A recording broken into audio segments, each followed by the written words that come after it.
All right, we are ready to do the roofs. And I want to do these roofs aluminum. I like that roof look. And we're going to use Mr. Metal. Mr. Metal aluminum. This is some pretty good stuff. So the steps in this process are, you need the surface to be black, and then it's got to be glossy. So I didn't have any glossy black paint to put on here, so I primered black and then I put on some gloss coat. Now Mr. Metal, it says you got to use their special thinner with it. I don't. I use lacquer thinner, and because it's a metal, only, you never mix brushes that you've used with metal for any other kind of paint. Once you use metal on a brush, that brush is forever going to be a metallic paintbrush. Also, you do not, so since we're going to use lacquer thinner, I've got some in this little thing here. You only use, this is regular hardware store lacquer thinner. I don't use their special stuff. This thinner is used only for cleaning metal stuff, because these flakes get everywhere. You never put metallic paints on your wet palette either. If you're going to do that, you got to make a separate wet palette. So what we're going to do is I'm going to show you. Now, we're doing this again. We're not going to mask anything. I'm going to freehand it. So I've got them in gloss now. They're looking pretty good. And I'm going to show you what we can do here. So I'm going to shake that up a little bit. All right. So this is the way I'm going to do it without masking. So I'm going to get just a little bit. This stuff is very thin. Get a little bit on my brush here. I'm going to come in at a, I'm going to tilt it. I'm going to come in at a low angle. I'm going to go around the edge.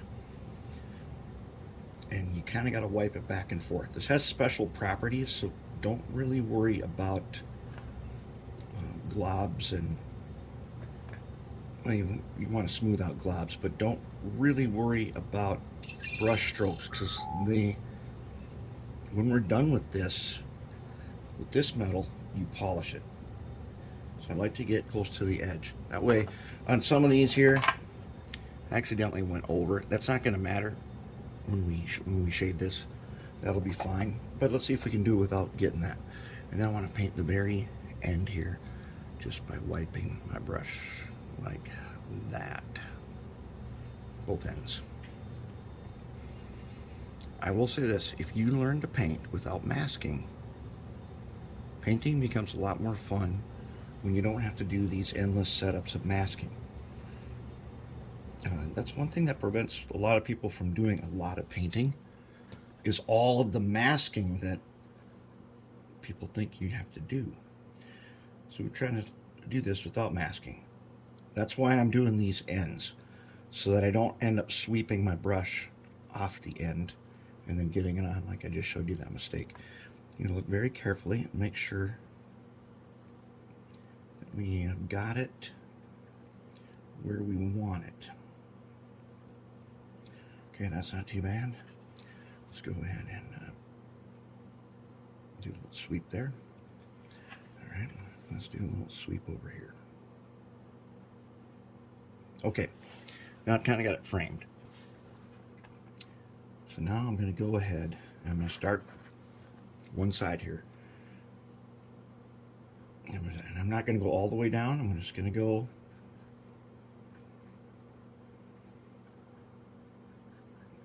a little over halfway. So I learned how to do metal from watching Gundam modelers. For those of you who don't know, Gundams are these like space robots, and there are a lot of modelers out there who like to make models of them, and they do a lot of metallic finishes for their models, and that's where I learned the paint your metallics over gloss black in general. Sometimes I've seen them do like going over gloss red with a red metallic, and ooh, their stuff is good. And that's what we kind of like to do, is combine some of the basic skills that are used by modelers who model other things. And if we can use some of their basic skills on our stuff. Our stuff was going to be really good.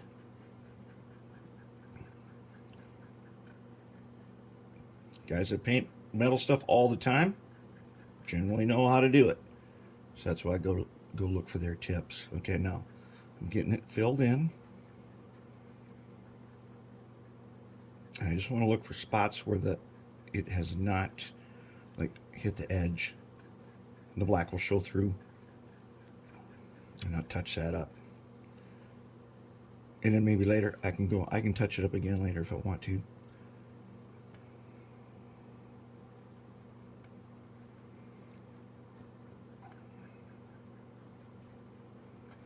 There we go.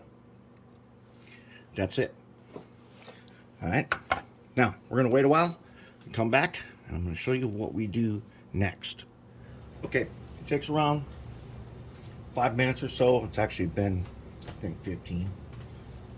And our metal finish is ready to be polished. That's what's so cool about this. All right. A couple ways. But when you're just starting out, try a Q-tip. And just do the end here.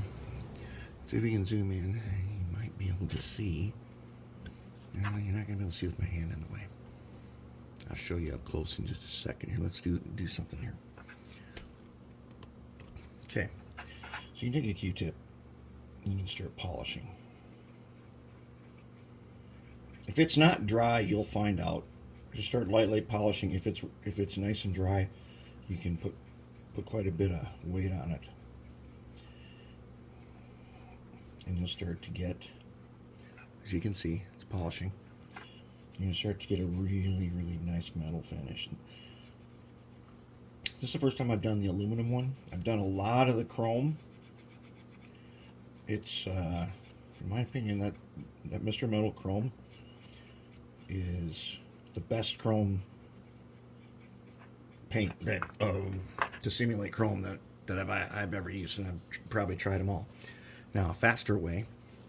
Okay, so I don't know if you'll be able to see too much yet. You can sort of see, if I reflect it right, you can sort of see some Q-tip strokes across there. I also, in various spots, I use a little of that typhus corrosion before I put on the clear coat. So you'll see, like, right there, you see that little bit of corrosion? It's kind of neat. Okay. You can just see a little difference right there. What you can do, though, if you're pretty sure that you're good to go, take a microfiber cloth. You get at the auto parts store. Okay. And I like to put it on a tape roll. It's easier to hold it in place. All right, now I'm going to go ahead and I'm going to use a little more force on it. And I can do it a lot faster.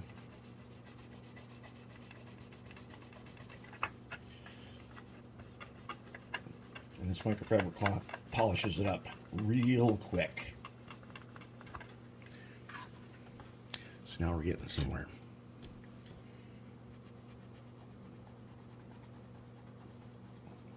You can spend as much time as you want polishing this to get it to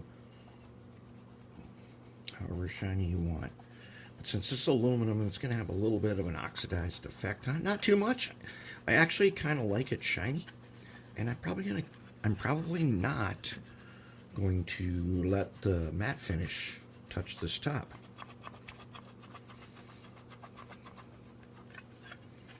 I think I'm going to leave it alone.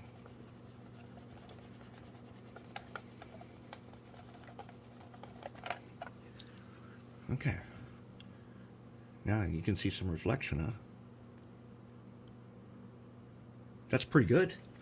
Let's check against one that has not been touched. It's not as much. A little bit, because this stuff, it was painted on nice and smooth. And I like the way this typhus corrosion on the roof works so much. I probably could have done a little more, but then at the same time, no reason to overdo it.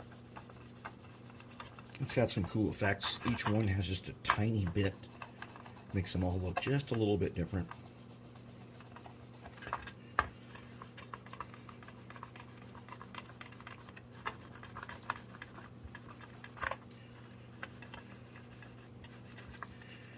And I think we're going to call it. I think we are going to call it good. I think they're done. They're glossed. The decals are almost cured. We'll be able to get on decaling. And hey, for those of you that don't know, one of my favorite channels that I watch is the 187 Steel Mill Modeler. He's getting close to 1,000 subscriptions, and I like seeing his stuff because he scratch builds tons of stuff. If you haven't checked him out, you could. It'd be sweet if we get him over the top of 1,000, because then he'd probably do more stuff. But he builds trains and he builds loads for gondolas and amazing stuff for his steel mill railroad. And it's so it's like 1:87// steel mill modeling, something like that. I'll try to I think I'm gonna copy it into the description. But I would like to see, he did these crushed cars way back that are still, that's one of my favorite things that I've seen on there. And he made these steel walls out of tray from some chocolate chip cookies. They're really cool. All right, we're gonna call it. We're gonna get ready to go on and do decals. Looking pretty good.